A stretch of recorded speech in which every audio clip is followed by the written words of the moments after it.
emails that show that, but we're going to kind of put it together in a nice little package for everyone as well. It's just so in case you need to contact anyone. Well, Michael, can we turn it over to you? Well, Absolutely. Dan, before Michael takes it over, I just want to mention that that Ted May is also here. He's going to be talking about the security aspect. Yep, thank you. Okay, Michael. All righty. Well, thank you very much, and welcome, Mensch benchers, and thanks for having me tonight. So just a 30-second background. I grew up in Dallas, Texas, and have been in Chicago about 21 years now. My wife and I joined Emanuel Congregation back in 2016, and I joined the building committee in 2018. We have a great group on that committee. Selfishly, I'll say that. All the committees are great, but we've got Jeff Balkansky, Glenn Spear, Maria Siegel, Sarah Beth Salzman, and myself. And we have a great time, and we try to get a lot done. So without further ado, I'll just spend a few moments giving you an idea of what the building committee does and the operations side of Emanuel a bit. The building committee and Emanuel operations team work very closely together. A number of our projects are also done in conjunction with the security committee, which we'll hear a little bit more about from Ted May. As its name implies, the building committee is responsible for overseeing all things building physical plant related, along with JFMC, which is our third-party facilities management company. Excuse me. We focus on and handle the items that need to be addressed from a proactive and preventative maintenance standpoint, as well as handling any unexpected items that arise. The building committee and operations team create and prioritize our capital projects lists and the operating expense plans. And depending upon the cost, we then present them to the executive committee for approval. Some items we're able to move forward on without prior financial approval, just based on whatever the monetary threshold is for those items. But just to give you an idea of some of the things that we play around with in the building committee, and we get to play around with a lot of stuff, because as you can imagine, a building with bones as old as Emanuel's, there's a lot to do.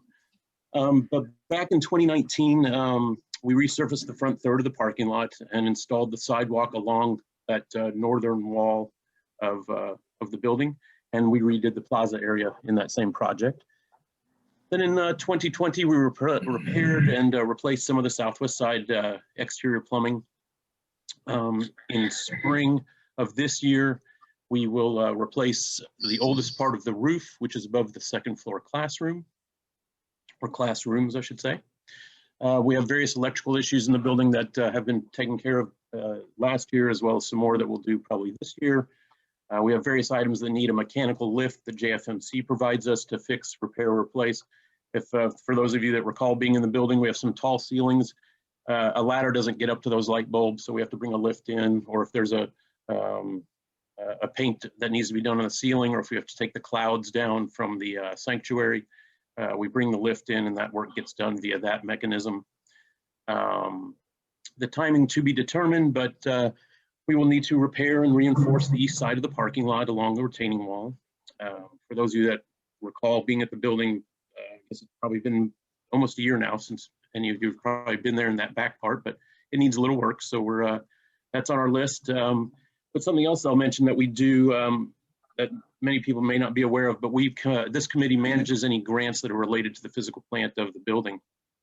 And the two most recent grants involved replacing the old analog security cameras with new digital cameras, upgrading to the security camera server, hardening of the second floor classroom doors. And when we say hardening, for those, I learned a lot of terminology, proper terminology, since I've been on the building committee. Hardening of doors was not one I knew before. Hardening of the classroom doors meant the glass part was replaced with bulletproof glass, and new fixtures were put on that locked properly, so that someone could technically not get in and then lock themselves in with the kids and the teacher, that kind of thing. So we now have the proper fixtures and the proper hardened glass in those doors. We added window filming throughout the entire building, which is shatterproof filming.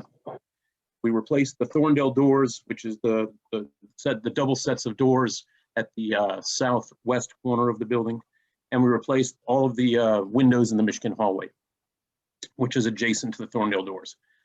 And lastly, though we're technically a dark building at the moment, there's a lot of stuff that has to go on, and Sarah Beth is a champion of these things. But some of those items that we still focus on and pay attention to are things that a custodian and a maintenance person helps us with a couple times a week, and whether that's just simply flushing toilets, running the sinks, checking the boilers, conducting low-hanging fruit, as I like to call it, such as touch painting, minor leak repairs, and deep cleaning, and those kinds of sorts. So it's sometimes it's not as exciting as others. People might think, yeah, that's kind of boring stuff. It's the building, but you know what? It is the bones and skeleton of our place, and we really enjoy being a part of that. If I speak on behalf of the committee, and pretty much anything that involves something that's going to affect the building, the committee gets involved in it. And so we're pretty active throughout the year, as Sarah Beth can attest, and Dan and Leah and Ted and David and everyone else. And I'll add to what Michael's saying. The building committee, so many, maybe 10 years ago, maybe not quite 10 years ago, John Letsky, who's a past president, led an effort to fund $1 million capital campaign to make the changes to the bones of the building that we needed in order for our building to still function.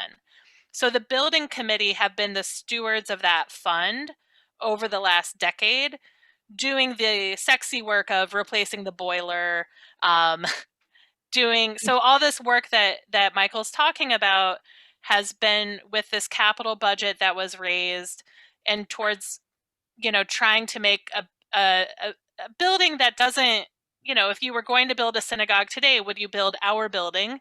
Probably not. And there was deferred maintenance that they've been catching up. So we're really grateful to the building committee for taking on it's a really big job to keep the building safe. And Leah, I have to mention one other thing that along your lines of your Brady Bunch, I couldn't decide if it was Brady Bunch, Hollywood Squares, or Laugh-In that we were dealing with the squares here. And then I also dropped into the chat for Open House Chicago. Now, about 2 years ago, Maria Siegel did a document that tells the story of the architectural significance of the building, of our stained glass, of the chapel. So I added that in the chat so folks can download that for just extra information.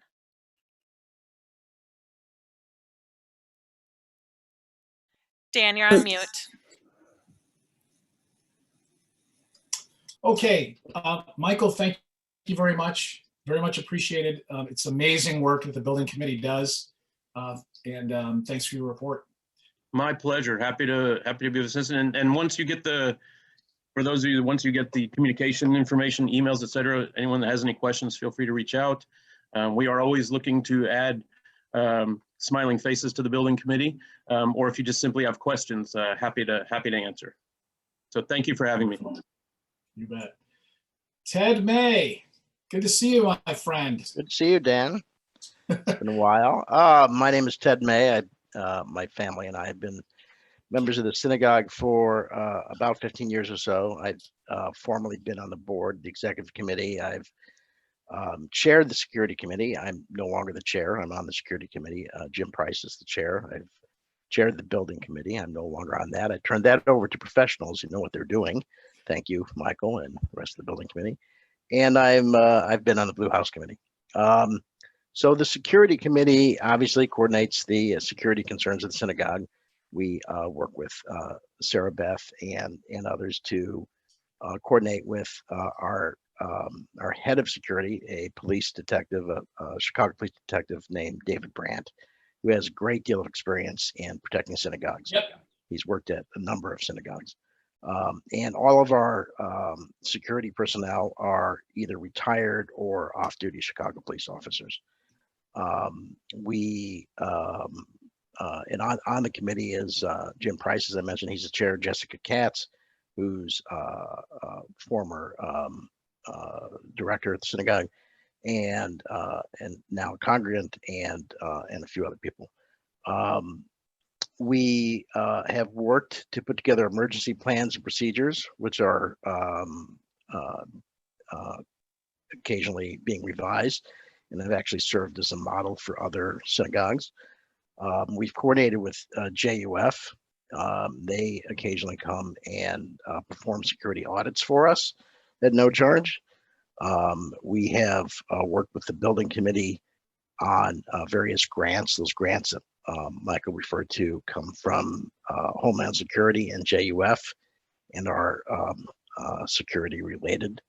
So we ask JUF usually before applying for those grants to give us an audit to find out where we can improve our security.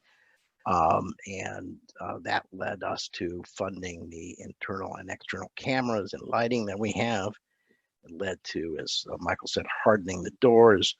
The glass doors are a point of entry, obviously, and they have film on them, so they're not bulletproof. Somebody could shoot through them, but they can't shoot the glass out and enter that way, as has happened in some mass shootings. So that glass won't shatter, and we filmed all the windows, so those windows won't shatter if, God forbid, there's an explosion. They will obviously break, but they won't go into a million pieces.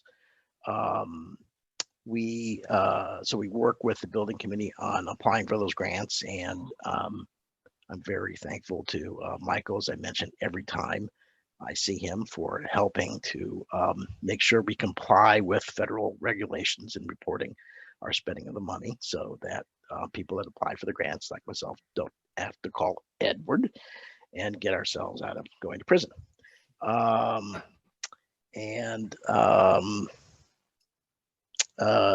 The security, obviously, the security has changed because we don't have people in the building right now. We did have a heightened awareness when there were the riots and looting in Chicago.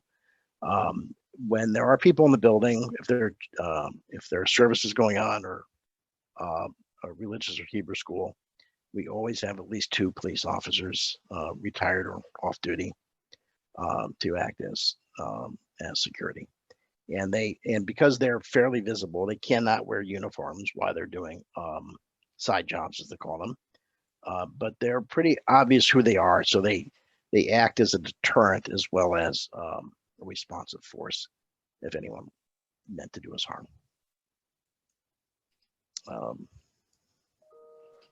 That's really all I have on security. Okay. Thank you, Ted. Does anyone have any questions about security or anything that Ted brought up that surprised you a little bit? I had a question. Yeah. Have there been any major threats or incidents at Emanuel? We've had some people come in who were out of place. One person came in and was taking pictures. We didn't have services going on at the time. There were no children in the building at the time. And it was a very odd situation. We ended up escorting them from the building and capturing their license plate on a security camera and turning that information over to the police officers that we coordinate with. I failed to mention that there are specialized units of the police department that we coordinate with in terms of anti-terrorism and folks that are dedicated to protecting religious institutions in Chicago. There was one incident many years ago, over 10 years ago, where there was a package sent from Yemen that was there were bombs hidden in printer cartridges. Those were intercepted by the FBI or the CIA. One of those was addressed, actually not to our building, but it was addressed to the former building where a local synagogue, or Hadash, which is a gay and lesbian synagogue, who was renting space from us at the time. It was addressed to them. And the concern was that package would have found its way to us. And our name, Emanuel Congregation's name, was in the newspaper nationally. And it was at that time we added armed security in case someone thought it was a good idea that this would be a good target. Those are really the only 2 major threats that I can think of. Yeah, and then we've had some neighborhood kids who got really into parkour, which is like extreme running, extreme jumping, who started climbing the chapel walls from the outside. It's very climbable if you're a kid. And they did drop in through the chapel ceiling about a week after we closed the building for COVID. And so, but all of our systems worked. The alarms went off. The police were called by we've got a digital system. We've got very loud alarms. So they dropped in through a hatch in the ceiling. The alarms went off and they climbed right back up the ladder.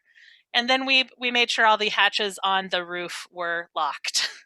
So that was in like April, maybe March. It was very strange, but it was the parkour kids in the neighborhood. I was only laughing because in terms if anything's going to happen to the building, that's the kind of stuff you want. It's just teenagers seeing what they can do. But yeah, my understanding, what Leah said, everything worked and no damage was done and no one was hurt. Yeah. Theodore, very quickly, because I know you, the leader, wants to go on. Two things. I do remember the Reverend Phelps was across the street, and the community came in numbers. I thought it was very impressive to stand across the street and give him the finger. And it's both of you given very interesting reports, Michael and Theodore. I had no idea of all of the complications. Have you considered giving a donation to the police benevolent thing in the name of Emanuel, and maybe sending a letter to the district commander that they can post on their bulletin board, just so they see our name and that we appreciate what the police do, even though I know they're off duty and so on. It doesn't hurt to do that kind of thing. Just a suggestion. That's a very good suggestion. And we have a very good working relationship with the local police commander. And but that's a very good suggestion to make a donation. I forgot about the Reverend Phelps incident. That was really directed at Or Hadash when Or Hadash was leasing space from us because it was we took it personally. Gay and lesbian thing, and we did take it very personally. We did have a counter demonstration. I didn't really view that as a security threat, but it was definitely an incident that was on our mind. Thank you for. And ECRA, I put in the notes. I apologize. ECRA is our interfaith community in the local area that Rabbi Morantz and Rabbi Zedek large part of.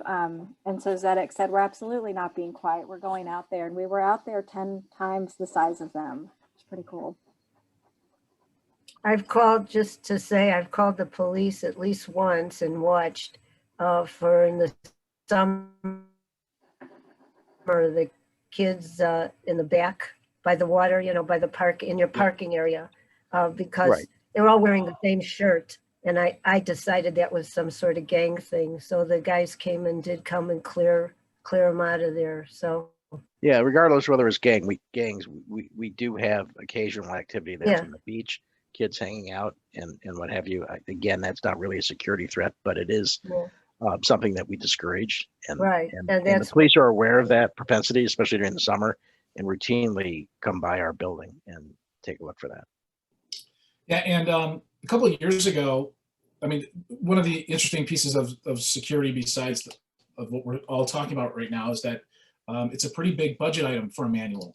And a couple of years ago, we took a look at, we kind of vetted what all the Jewish organizations, not just synagogues, but what are all the Jewish organizations that are within, say 5 to 10 miles of Emanuel.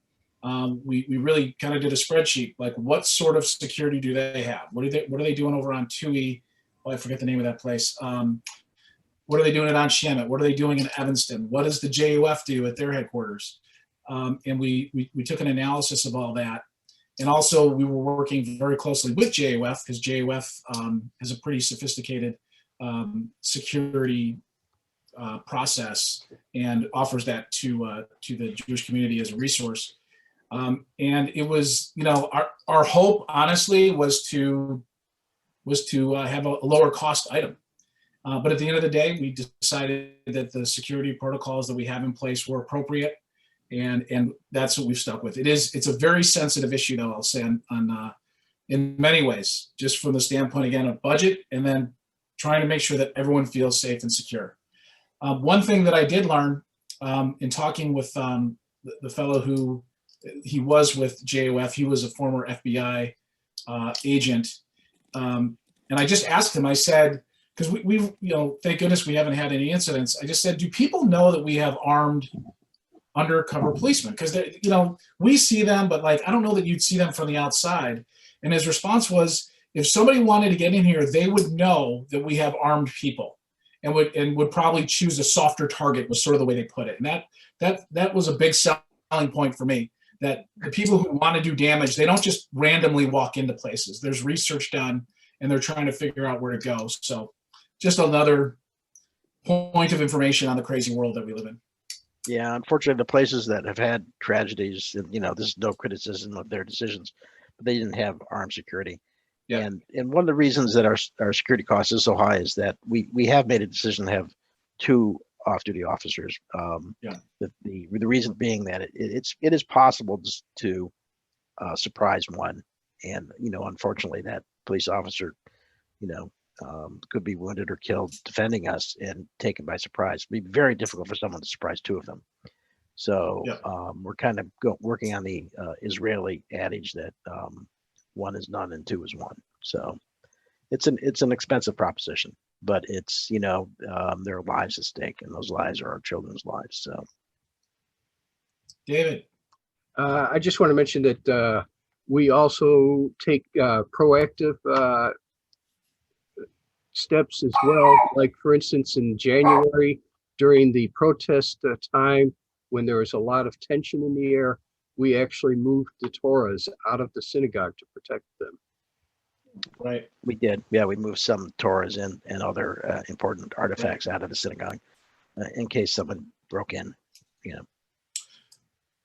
Well, I guess if we can move on from, Oh.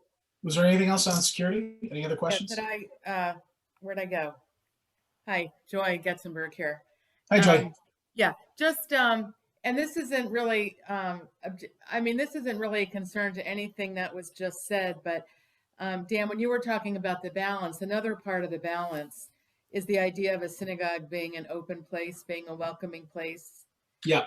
Absolutely. For the congregation. I mean, I don't mean for the congregation. Well, yes, but for the community. And so it doesn't mean that our decisions, I don't pretend to know what the right decisions are, but I think that whenever we talk about it or think about it, we need to really be I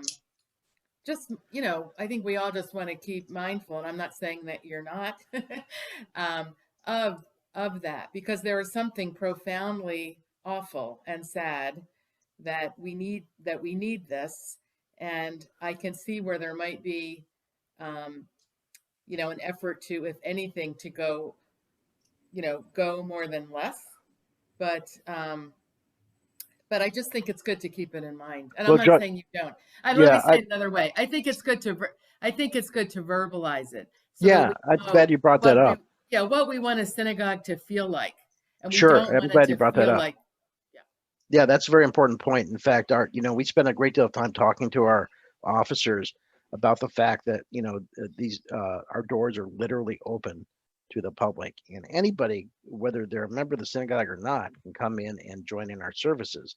And we want them to be aware, and we want them to question any, be empowered to question anybody they feel like they need to question, but also to know that our goal is to create an open and welcoming environment. And I think they strike that balance really well. And in part, I think they strike that balance well because they are police officers, and obviously, there's a lot of tension nationally about how police officers often do their jobs.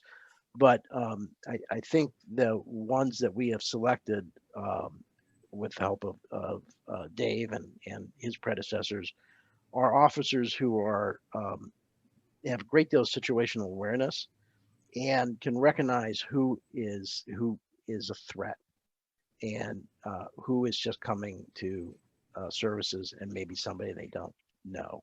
In fact, the board has last year, when we're still able to all meet in person, went through some training by that unit of the Chicago Police Department I mentioned before, who trained the board in how to recognize who's a threat. There's certain things you look for, people wearing, heavy coats when it's warm out because they can hide weapons and things like that. So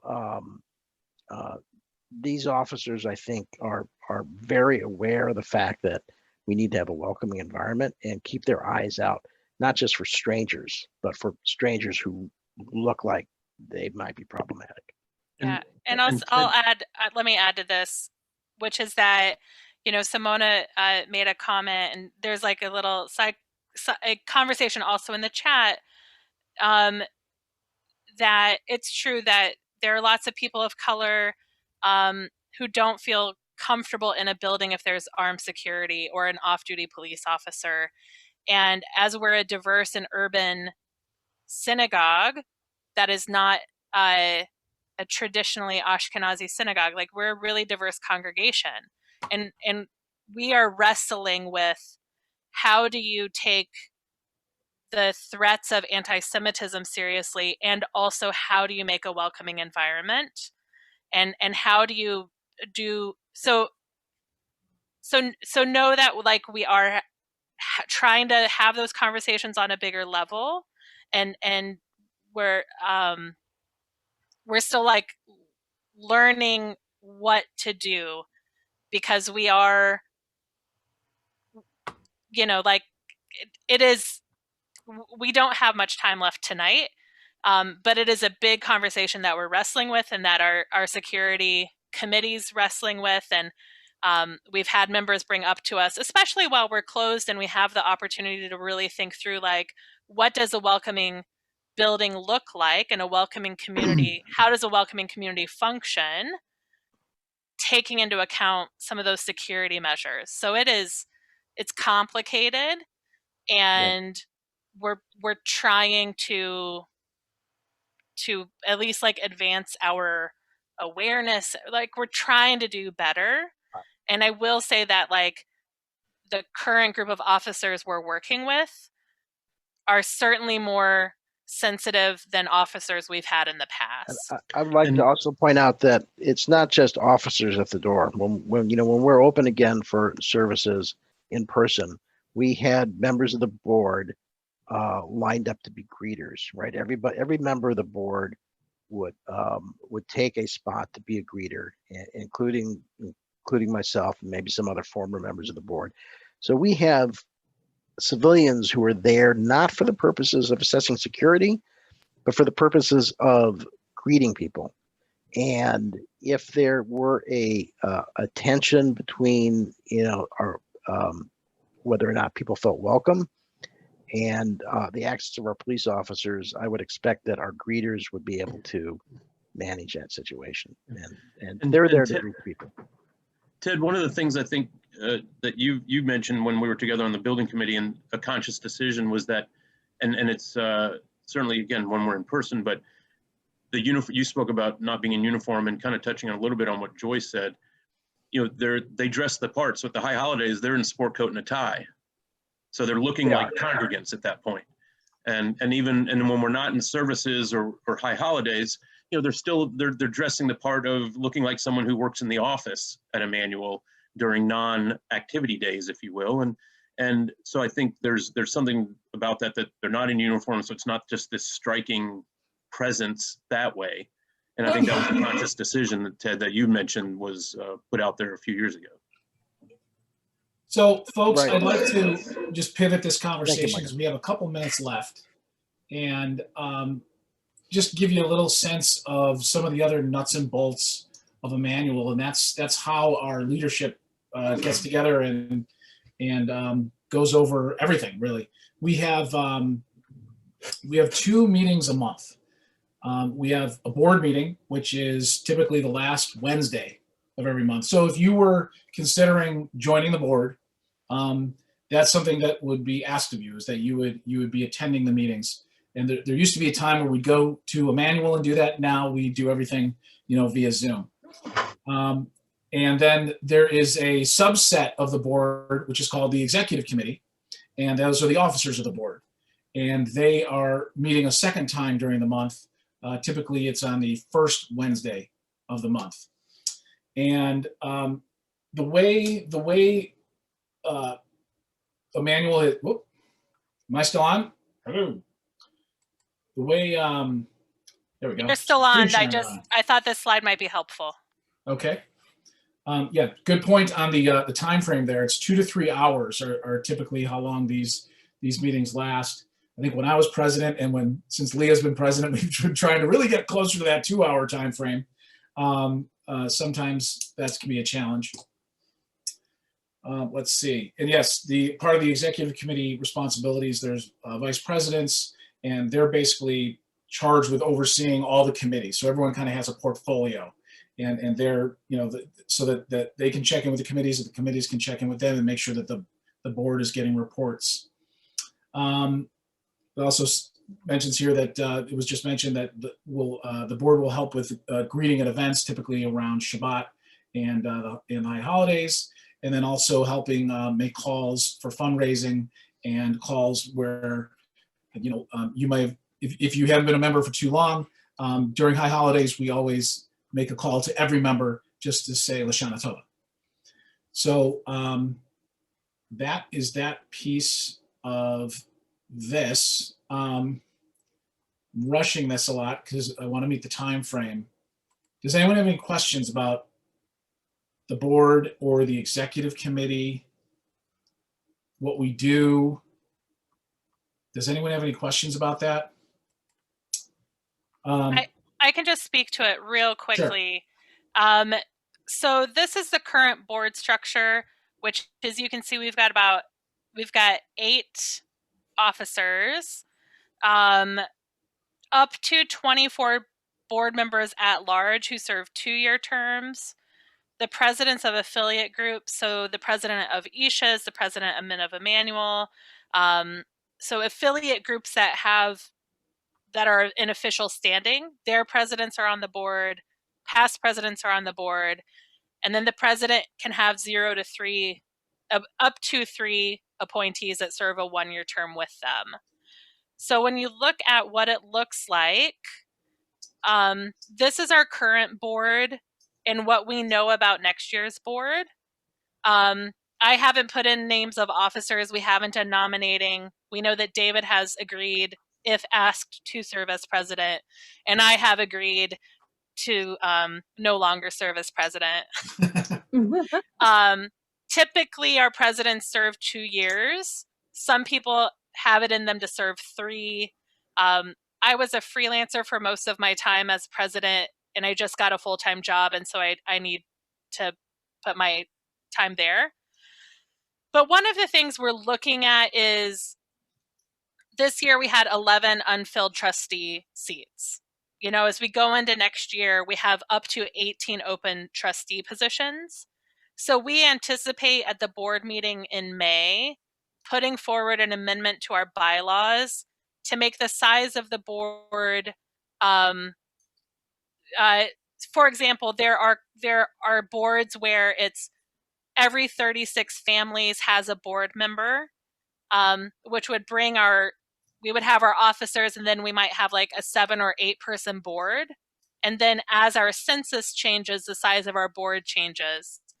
But for us to have a 24 person board means that, it means that it's impossible to fill the board, because it's asking 10% of the households to be on the board. But this just shows you the shape of the board as it is today. Yep. So I do have a question. Yeah. So my question about the board is the board going to go back to in-person meetings after COVID or continue on Zoom? I don't think that's come up, but I suspect we'll go back to in-person meetings at some point. Okay. I I don't know. I like Zoom. personally. What some other synagogues are doing is they were doing this actually prior to COVID, some of them as well, is they were joining in person, but they did have a bylaw that stated how those who couldn't join in person could join by Zoom and still hold a vote. So it's probably something else we're going to need to look at for our bylaws just to cover that. Yep. Yeah, I see it being a or some bylaw. kind of hybrid schedule where like every X number of meetings, we try to meet in person and still have a Zoom link for people who can't make it. I think that human personal contact, I think we all agree a year into this pandemic is helpful. But we want to keep it inclusive of all people in all circumstances, particularly if you are, I don't know, almost in Canada, on the Eastern Seaboard, wherever you might be. Shadowy figure was included. So yeah, it's a good question, and it's one we don't have an answer to yet.